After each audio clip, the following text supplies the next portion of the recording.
सभी का स्वागत, अभिनंदन आपका अपने चैनल एस्ट्रो डॉक्टर शालिनी बहन में। अब ये देखेंगे कि अगर राहु अलग अलग असेंडेंट में, यानी कि 1 से लेकर 12 तक असेंडेंट है, तो उसमें हमारी अष्टम राशि में अलग अलग राशियां आई।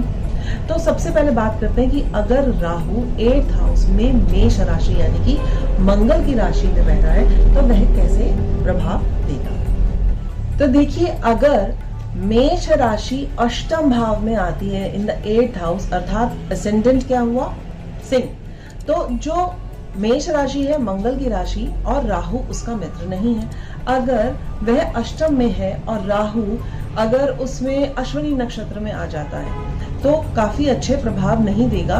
और भरणी में आता है तो शुक्र उसका कुछ हद तक एक फ्रेंड कहा जाता है, तब बोल सकते हैं कि हाँ इसमें कुछ करने का जुनून होगा या व्यक्ति थोड़ा सा रोमांटिक होगा।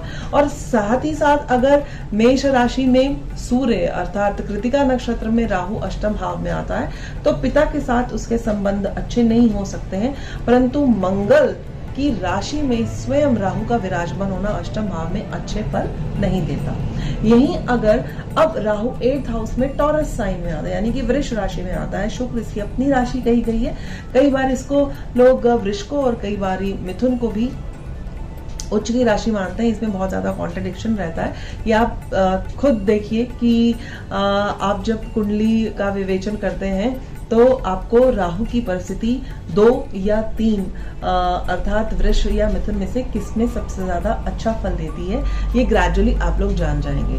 तो इसमें कोई खास खराब फल अष्टम भाव में राहु टॉरस साइन में नहीं देता और ये व्यक्ति में कुछ ना कुछ पाने का जुनून अर्थात भौतिकता को पाने का जुनून ज्यादा होता है। ऐसे व्यक्ति को इनहेरिटेड प्रॉपर्टी मिलने के चांसेस रहते हैं, परंतु कई बार वो धन को बर्बाद करने में भी व्यक्ति हिचकिचाता नहीं है। यही अगर जेमिनी साइन है आपके 8th हाउस में तो राहु वहां पर विराजमान है, बुध उसका मित्र है, तब राहु के लिए राहु क्या फल देगा उसमें इंपॉर्टेंट रोल प्ले करता है कि मरकरी की सिचुएशन आपकी हॉरोस्कोप में कैसी है। संचार के माध्यम में है, कम्युनिकेशन में है तो mercury must be good, otherwise वो बहुत अच्छा एक कम्युनिकेशन की फील्ड में अपना जो भी मकाम है वह नहीं प्राप्त कर पाएगा और अपनी ही कम्युनिकेशन के कारण उसे बहुत सी समस्याओं के साथ जूझना पड़ेगा, जिससे उसकी मान मर्यादा और प्रतिष्ठा को हानि पहुंच सकती है। यही अगर राहु कैंसर साइन में यानी कि चंद्रमा की राशि में, और चंद्रमा जो है राहु का शत्रु है, तो ऐसा होने पर अष्टम भाव में चंद्र राशि है तो माता को प्रॉब्लम हो सकती है। व्यक्ति जो लग्जरीज है वो उतनी नहीं प्राप्त कर सकता, हमेशा उसका जो माइंड है स्ट्रेसफुल रहेगा। यानी हम ये कह सकते हैं कि अष्टम भाव में 4 राशि में राहु बैठा हुआ अच्छा प्रभाव नहीं देता। यही अगर सिंह राशि आती है आपके अष्टम भाव में, यानी कि आपका असेंडेंट हुआ मकर का, कैप्रिकॉर्न असेंडेंट होगा तभी आपकी सिंह राशि आएगी। और सिंह राशि अपने आप में बहुत प्रसिद्ध शक्तिशाली राशि कही गई है जो बहुत से अधिकारों का प्रतिनिधित्व करती है या प्रतीक है। वहीं जो राहु है वो माया है, छल है और छलावा है। तो व्यक्ति के जितने भी सो कॉल्ड अच्छा सा रेपुटेशन है या प्रसिद्धि, उसके लिए देखा जाएगा कि व्यक्ति की हॉरोस्कोप में सूर्य की परिस्थिति कैसी है और जो अष्टम भाव में बैठा राहु है क्या बृहस्पति से एस्पेक्टेड है या किसी अच्छे प्लैनेट से एस्पेक्ट होकर अगर अच्छे फल दे रहा है तो इसे बहुत ज्यादा ख्याति प्राप्त होगी। फॉर एग्जांपल जैसे स्मृति ईरानी है, रणवीर कपूर है, तो इनकी कुंडली में भी अष्टम का राहु है, जबकि इनकी जुपिटर की भी दृष्टि पड़ रही है और सूर्य भी बहुत अच्छा सा विराजमान है इनकी D1 चार्ट के अंदर, तो इन्हें प्रसिद्धि के साथ साथ अधिकार की भी प्राप्ति दे रहा है। तो यहाँ इनके लिए अष्टम का राहु बहुत अच्छा सिद्ध हो रहा है। वर्गो साइन में अगर अष्टम में राहु विराजमान है जो बुध की राशि है, तो अगेन यहाँ देखा जाएगा कि बुध की परिस्थिति कैसी है, तभी व्यक्ति बुद्धि का यूज कर अष्टम भाव में बैठे राहु के वो सारे पॉजिटिव फल प्राप्त कर सकता है। अदरवाइज इज बिकम नेगेटिव कि जो राहु के कुछ भी अच्छे फल उसे प्राप्त नहीं होंगे अगर बुध की परिस्थिति अच्छी नहीं है। वहीं अगर तुला राशि की बात करें तो तुला राशि अर्थात शुक्र राहु का मित्र है और वह भी राहु को बहुत अच्छे फल देने के लिए सक्षम है।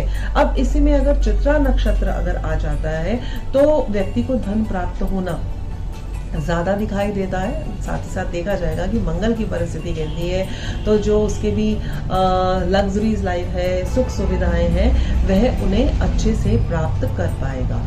अब बात करते हैं कि अगर स्कॉर्पियो साइन अष्टम राशि, स्कॉर्पियो साइन इटसेल्फ एक गुह्य साइन कहा गया है, जो अनप्रिडिक्टेड है, अष्टम भाव अनप्रिडिक्टेड है, राहु खुद अनप्रिडिक्टेड है।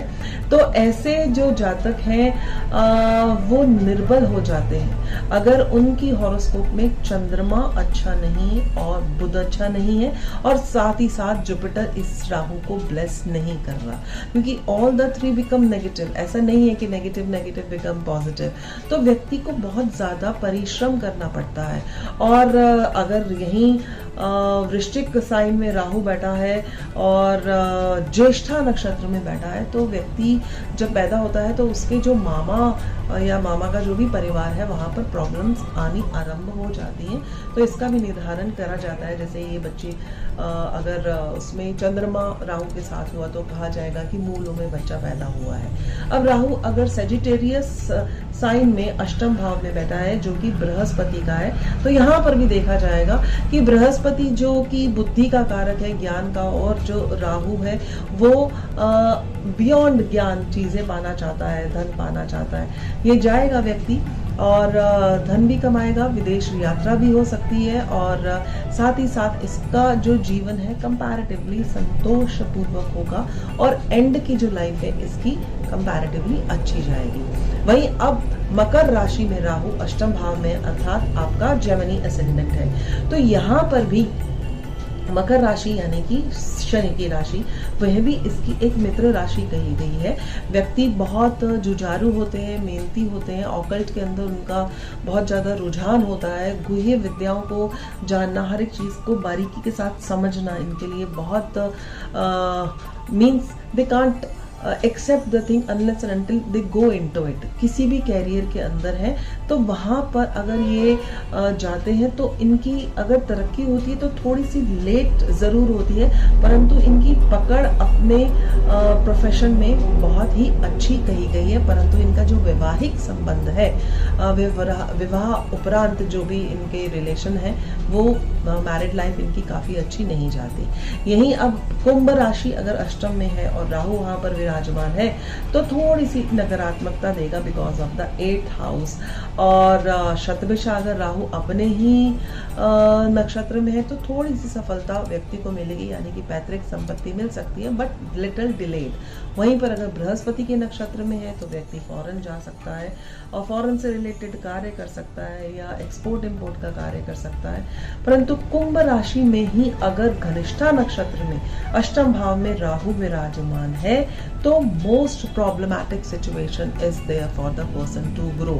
बहुत ज्यादा परेशानियों का सामना इस व्यक्ति को करना पड़ेगा। एंड इन द लास्ट अगर मीन राशि में अष्टम भाव में अगर आपकी मीन राशि आ रही है और वहीं पर राहु विराजमान है तो एक कॉन्ट्राडिक्टरी होगा, क्योंकि एक मोक्ष की राशि है। ऐसे व्यक्तियों को जल से बहुत ज्यादा डर या फोबिया रहता है, और भौतिकतावादी राहु है और ज्ञान से संबंधित बृहस्पति, तो कॉन्ट्राडिक्शन बहुत ज्यादा होती है। और इनकी आयु देखा गया है कि काफी दीर्घ आयु के ये व्यक्ति नहीं होते हैं।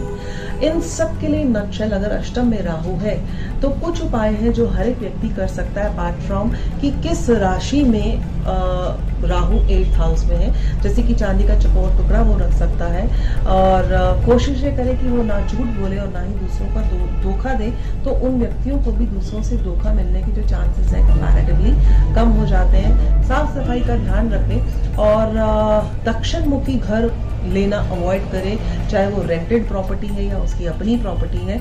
माँ दुर्गा की अगर वो प्रतिदिन उपासना करता है, हवन यज्ञ करता है और रुद्राभिषेक करता है, तो जितनी भी कठिनाइयां उसके जीवन में आती हैं वो शनै सॉल्व होनी आरंभ हो जाती है। तो आज हमने जाना 8th हाउस का राहु इन डिफरेंट साइंस। आशा करती हूँ आपको ये वीडियो में खूब जानकारी बारीकी के साथ देने की जो मैंने कोशिश की है अवश्य मिली होगी। अगर आप इसमें से कुछ समझ पाए हैं तो it's really good for me कि मैं आपको वो सब कुछ दे पाई जो मैं देना चाहती हूँ। और भी अपनी नेक्स्ट वीडियो में इससे ज़्यादा मेहनत करूँगी कि आपको और ज्यादा सिखा पाऊं कि कोई भी प्लैनेट किसी भी जगह क्या फल देता है। और नक्षत्रों का तो सिलसिला जारी है, साथ साथ अब हम धन योग की भी बात करेंगे। इसी के साथ अपनी वाणी को विश्राम देती हूँ। जल्द मिलूंगी अपने एक नई वीडियो के साथ। तब तक के लिए आप सभी का हृदय से धन्यवाद, प्रणाम।